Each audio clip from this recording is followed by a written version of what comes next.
So I came to the Business Accelerator because I was in a place where I just couldn't get the next step. I felt that I needed something extra. I had products in place, I had services in place. I just didn't really know what I was doing with it.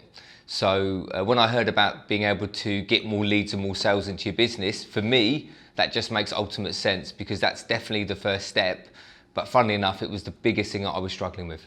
Wow, what haven't I, well, we've learned so much. We've learned stuff from Facebook advertising, from processes, to how to use YouTube, Instagram. There's so many levels. In fact, it's probably one of those defining questions where we've literally learned so much, I probably couldn't fully answer that. But because I know this is a testimonial, I just want you to know that this has been so valuable for me.